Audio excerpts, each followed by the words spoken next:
Boa tarde a todos, sejam muito bem-vindos. Mais um sábado aqui na sua companhia. Obrigada a Deus por mais esse dia. A gente já tem que levantar agradecendo, né?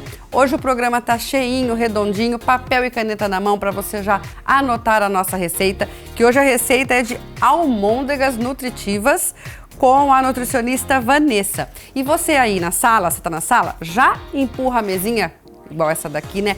Por quê? No nosso quadro Corpo em Movimento, uma aula de ritmos. E não tem idade, gente. Todo mundo pode dançar. Dançar faz muito bem. Você faz uma atividade física, então faz bem para o seu físico e para a sua mente, porque olha, você dá uma desestressada. Vale a pena aprender, acompanhar e praticar, tá bom? Hoje, na nossa entrevista, um bate-papo com a pediatra, a doutora Raquel Queiroz, e ela vai falar sobre a saúde do bebê. E a gente vai falar sobre o sono, as cólicas, as doenças respiratórias, essa preocupação da mamãe e do papai de primeira viagem, que são preocupações normais, porém, ela vai dar algumas dicas aí para você poder ficar tranquilinho. E olha só as perguntas do quadro Doutor Responde. Uma, a gente vai falar em relação à cesárea, tá? Quanto tempo depois de uma cesárea eu posso esperar para fazer a lipoaspiração e a plástica na barriga? E a outra é a questão do implante dentário. É possível fazer um implante dentário nos dentes da frente superiores? Fica natural? E quantos eu posso fazer? Sejam todos muito bem-vindos aqui na TH+ SBT.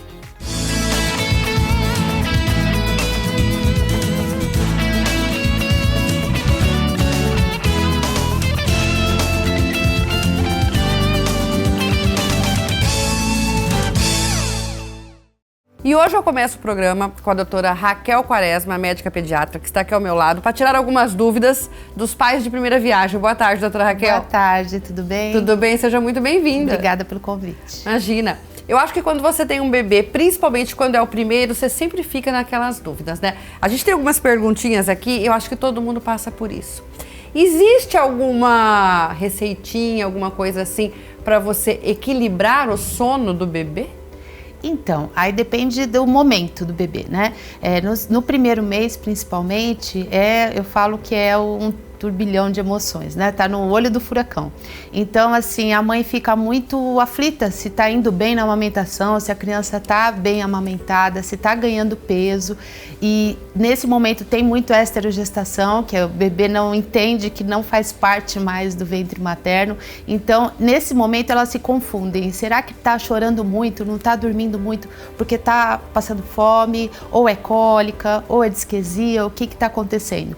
E nessa fase, a bebê dorme muito, não tem como fazer uma rotina de sono aí nesse comecinho. E essa questão dos bebês que trocam o dia pela noite? Dia e noite nós temos, né? Eles não têm. Eles não então têm. A gente precisa adaptar para que eles entendam o momento de um sono mais reparador. E isso, né? Realmente depende da mãe, dos pais? Depende. Eu peço sempre para ter uma rotina. Então, Araçatuba é um local quente, né? Essa região é quente. Sim. Então, não precisa dar banho no meio-dia. Você pode deixar o banho para o final da tarde, que na verdade é a hora da bruxa, a hora que o bebê dá mais trabalho. E o banho, ele vai relaxar esse bebê.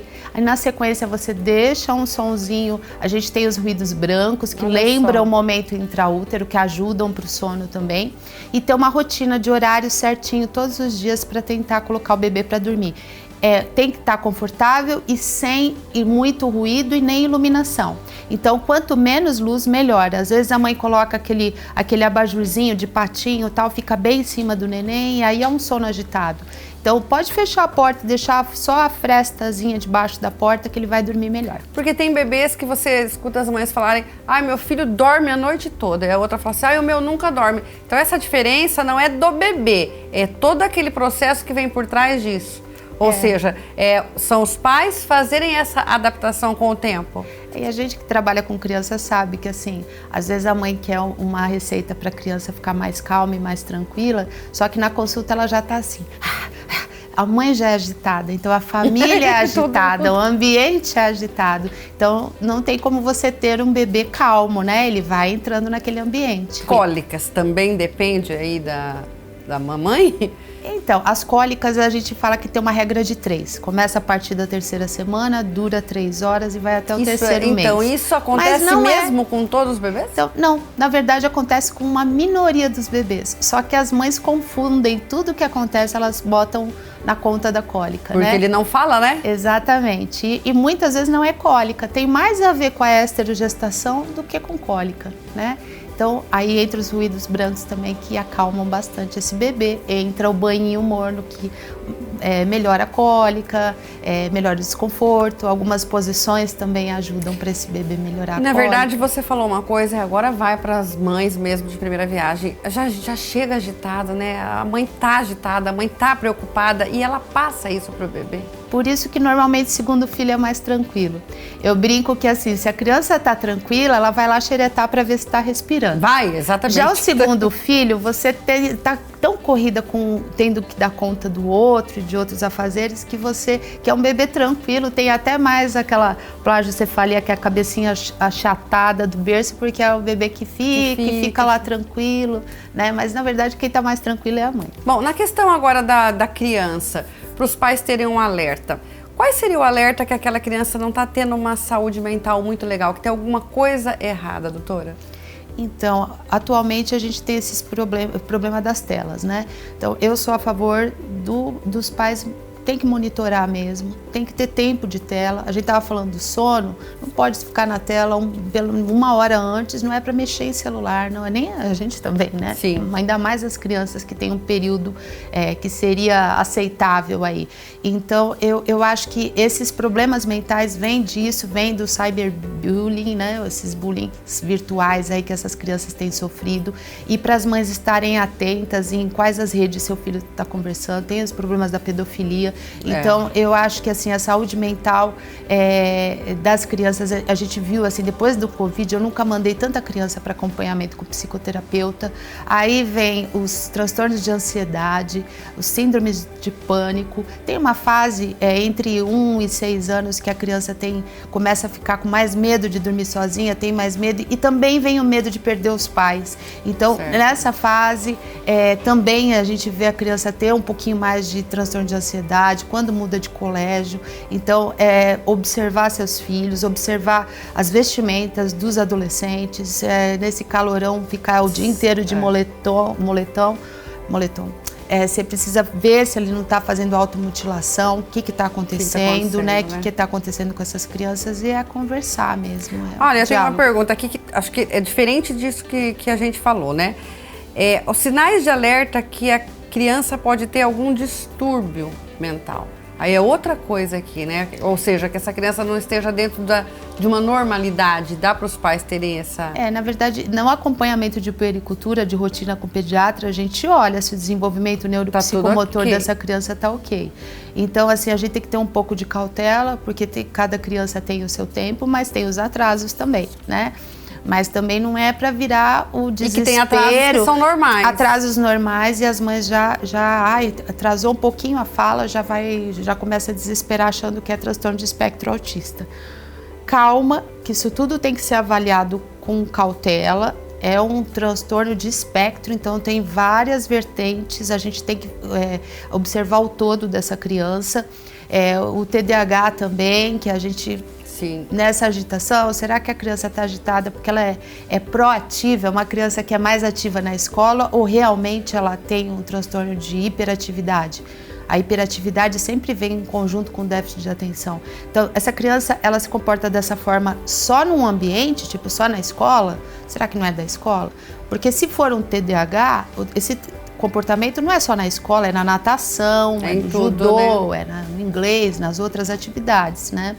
Então, a gente tem que ter um pouquinho de cuidado com esses diagnósticos. Uma coisa que acontece bastante nesta época do ano agora, né, não só em crianças, são as questões dos resfriados, tá? Existe alguma coisa para prevenir? É possível? Como que é isso?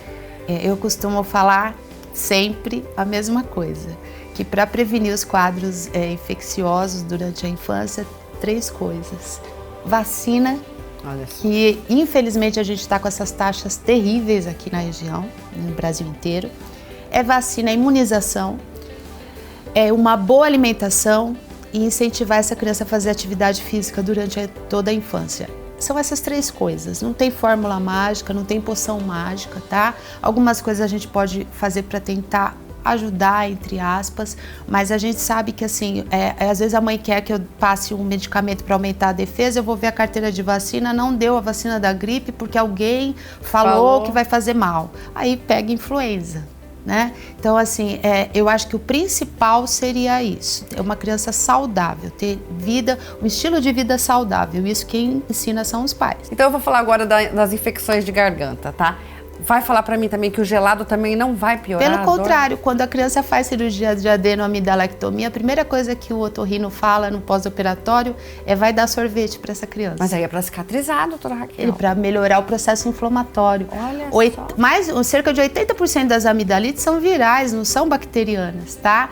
Então esse quadro viral, quando a gente pensa no vírus, ele entra pela via aérea superior, nariz, vai para a garganta e depois vem a tosse. Então sempre vem uma gargantinha doendo. Isso não quer dizer que precisa de antibiótico e nem foi culpa de andar descalço nem de tomar o gelado. Mas que o quentinho dá uma aliviada, dá, não dá? É uma questão de aliviar o sintoma, um chazinho, né? Alivia, eu acho. À noite você dá um chazinho, mas não existe isso de não pode tomar nada gelado. Bota essa molecada descalço agora, porque vai ajudar os pezinhos também, né? Exatamente. Bom, eu gostaria que você deixasse um recado para as mães de primeira viagem que estejam nos assistindo e que tem toda essa preocupação que a gente falou aqui agora, né? Eu acho que o que é normal, né? Sim, primeiro filho, a gente que é pediatra também apavorou no primeiro filho. Mas eu acho que assim, confie no seu pediatra, não deixe de ir nas consultas de puericultura, anotem as suas dúvidas, porque principalmente no primeiro, segundo mês, a deprivação de sono é terrível, né? A gente falou de sono aqui no começo. Então elas não dormem, elas esquecem tudo. Tanto que eu vou falando, repetindo da vacina todas as consultas, porque elas esquecem tudo. Então anotem suas perguntas, suas questões, perguntem para o seu pediatra, não façam o que viu na internet, o que alguém falou, pergunte para quem está acompanhando o seu filho. E só para nós encerrarmos, qual a importância real, até na questão de prevenção de doenças, a importância eu não vou dizer amor, porque é óbvio que todos os pais amam os filhos, mas aquela convivência, aquela coisa mais, aquele contato mais assim, isso realmente ajuda muito o desenvolvimento de uma criança, né, dos pais. Totalmente. Hoje em dia a gente vê assim a criança brincando ali sozinha e o pai no celular, a mãe no outro e a criança ali, né? Então assim, educar com amor e atenção. Né? A gente não pode delegar isso para professora, para inspetora da escola. Agora a gente volta no que você falou, sai um pouco da tela, os pais, né? Para poder ter esse diálogo, para poder ter esse contato, esse toque mais próximo dos seus filhos, né? Sim. Isso ajuda fundamental. Muito. Mais uma vez, obrigada pela sua participação e conto com você mais vezes, ok? Eu que agradeço. Bom, a gente vai para um breve intervalo, mas antes nós vamos falar da FAI, Centro Universitário de Adamantina, que tem muitos cursos para você. Confira. Você sempre soube que nasceu para isso. Agora é hora de provar. A medicina não é apenas uma profissão, é um chamado. Desde cedo, você sentiu esse desejo, essa paixão, o impulso de cuidar, de salvar vidas, de fazer a diferença. Encontre na FAI a estrutura e o conhecimento para transformar essa vocação em realidade. Um ensino de excelência, reconhecido nacionalmente. Chegou a sua vez. Vestibular de Medicina. FAI, Centro Universitário de Adamantina. Estamos de volta e agora a gente vai para aquele quadro delicioso e depois tem uma aula de ritmos. Aguarda aí. Boa tarde, Vanessa. Boa tarde, Maíra. Tudo bom? Seja muito bem-vinda. Tudo ótimo. E hoje você vai ensinar o pessoal a fazer uma almôndega nutritiva de Ora Pro Nobis. Como chama? Ora Pro Nobis. Ora Pro Nobis. Ela tem uns espinhos, mas ela é super nutritiva. Ela tem um saborosa. O gosto dela é neutro, porque tem receitas salgadas e doces que pode ser feita com ela. E a ideia é porque ela é uma planta nutritiva. Muito nutritiva. Então, papel e caneta na mão para você anotar todos os ingredientes aqui que vão nessas almôndegas.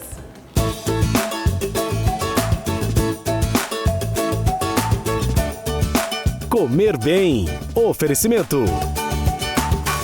Supermercados Estrela, onde quem brilha é você. E Essence Vita, viva o melhor da sua vida. Os ingredientes necessários são 500 gramas de carne moída de sua preferência. Aqui eu coloquei o patinho, tá? Moído. Em um bowl, né, de sua preferência, você vai acrescentar todos esses ingredientes juntos. Vamos começar pelo alho, a cebola, o farelo de linhaça, farelo de aveia, o ora pronobis picadinho, o curry, o limão espremido, o sal, tá? Uma quantidade aqui, eu coloquei meia colher de sopa, tá? Pela essa quantidade de carne, pra ela ficar bem saborosinha.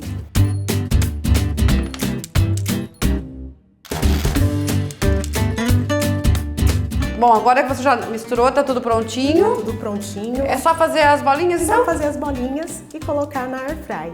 Então vamos lá. Aí você pode fazer do tamanho que você desejar, tá?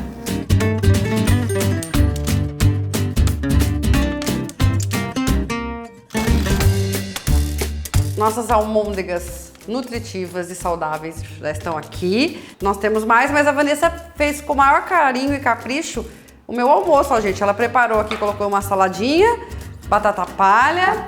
Mas o que a gente vai provar agora primeiro são as almôndegas. Eu vou até cortar aqui. Ela fica com uma cor bonita, né? Fica.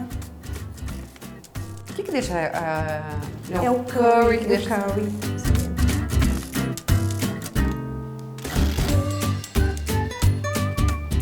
E essa saladinha também, né, especial, tá? Quem fez foi minha mãe. Manda um abraço pra você. Como ela chama? Márcia. Dona Márcia ou Márcia? Jacelga. Deixa eu provar. Peraí. Uma delícia essa salada da sua mãe. Ela deve ter temperado não só com isso que você falou, mas com muito amor e carinho, porque realmente tá muito diferente. Um beijo, Dona Márcia. Muito obrigada pelo carinho. Bom, agora a gente vai para uma aula de ritmo. Você gosta de dançar? Amo dançar. Dançar faz muito bem, eu também amo. Então, qualquer pessoa em qualquer idade pode aprender, tá? É uma aula de aeróbica com ritmos, enfim, e vai fazer muito bem pro seu corpo, pra sua mente. Vamos aprender um pouquinho? Boa tarde, Viviane.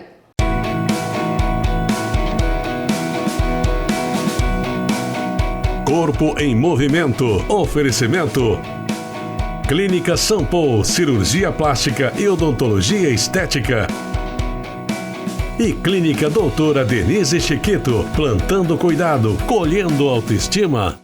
Olá, Maíta, tudo bem? É um prazer estar no programa mais uma vez. Para quem não me conhece, eu sou a Viviane Lua, diretora da Evolu Estúdio de Danças, e hoje eu vim falar sobre a importância da qualidade de vida e da atividade física. Aqui a Evolu, nós temos como objetivo ajudar mulheres a saírem do sedentarismo, a ter mais disposição, mais qualidade de vida, e o nosso foco principal é saúde física e mental.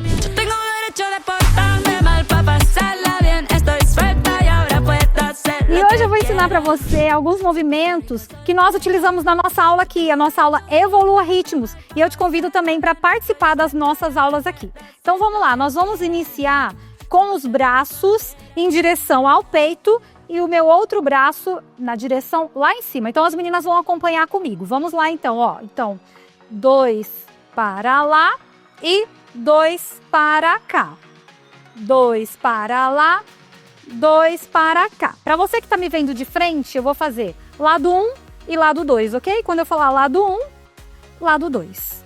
Então nós vamos repetir novamente, ó. 2 para lado 1, 2, lado 2. Lado 1, 2 vezes, lado 2, 2 vezes.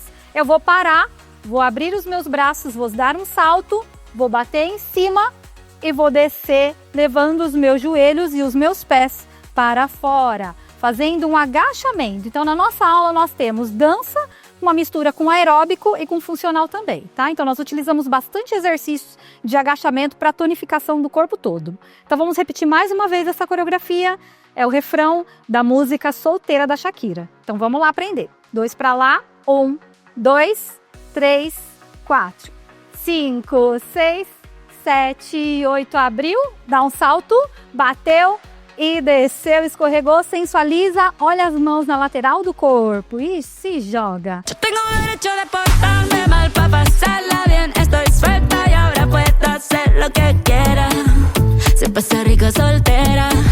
Yo tengo o derecho de portarme mal para pasarla bien. Estoy suelta y ahora puedo hacer lo pasa rico soltera.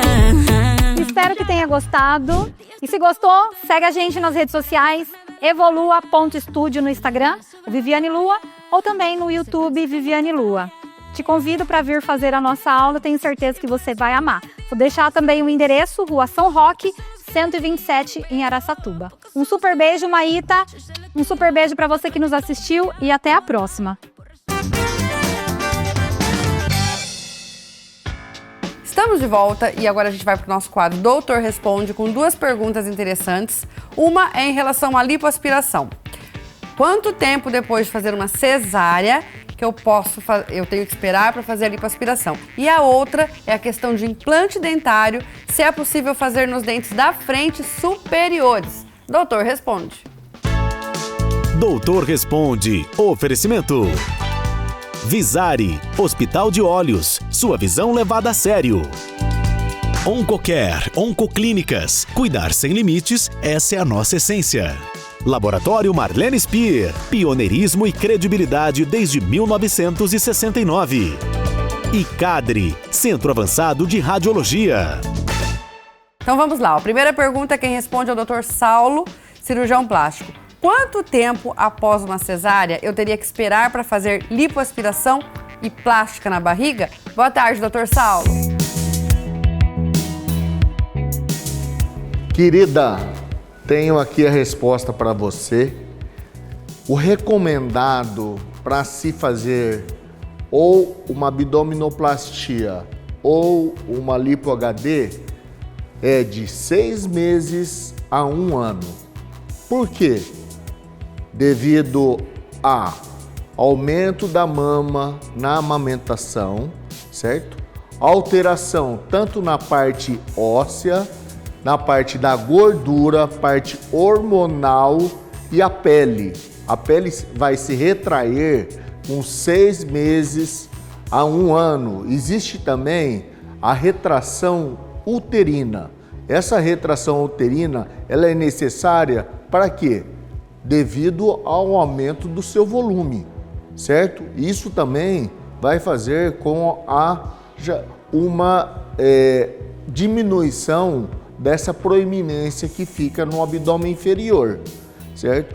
Todos esses aspectos, eles vão definir, claro, isso é definido de paciente e individualmente.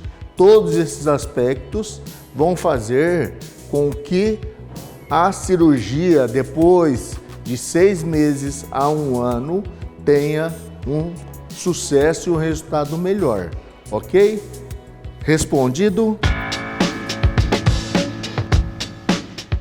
Obrigada pela participação, Dr. Saulo. E a outra pergunta, se é possível fazer um implante dentário nos dentes da frente superiores? Fica natural?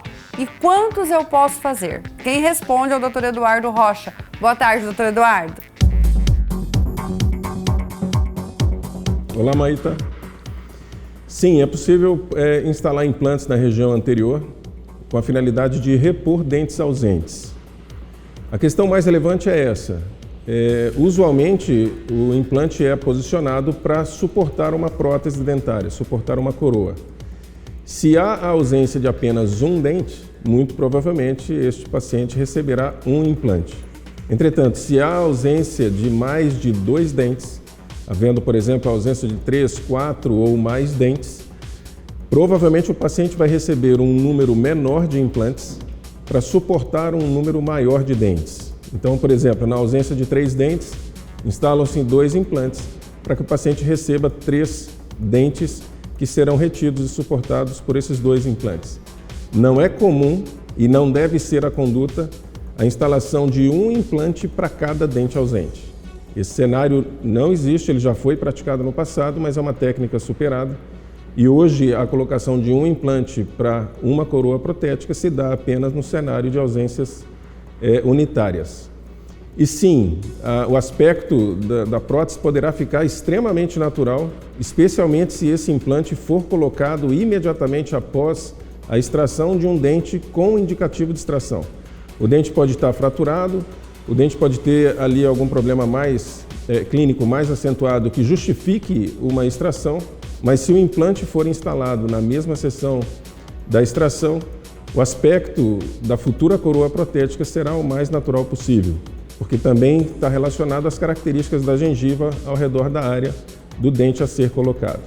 Quanto mais precocemente se coloca um implante, mais natural é o resultado final de uma coroa protética sobre esse implante, traduzindo um sorriso extremamente equilibrado e harmônico.